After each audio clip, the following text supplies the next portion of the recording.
So that's the deal with 2K. That's what people are mad because of the microtransaction of a game that ain't doing what it's supposed to do because it's programmed to do that.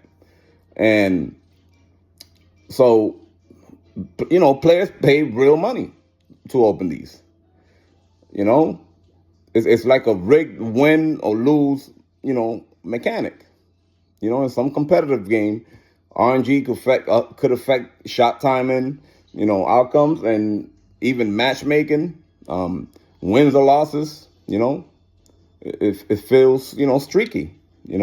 This can push frustration throughout players towards microtransaction.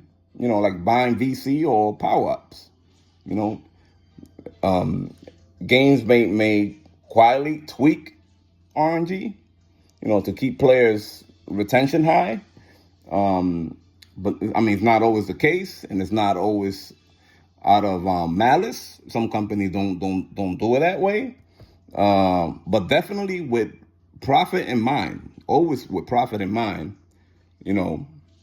and the dynamic and difficult adjustment, DDA, EA filed a patent for this. It's a system where the game secretly adjusts its difficulty to keep matches exciting or frustrating. A lot of companies use this. This RNG based manipulation can, tempt players to buy more, for better gear or better characters or, better jump shots or whatever, better move, animations, or, et cetera, et cetera. So it's like a artificial, scarcity, through RNG. Companies use RNG, to gate content. For example, like rare skin or player cards, are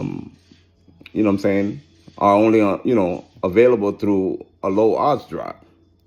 And players, they're addicted to the FOMO, fear of missing out,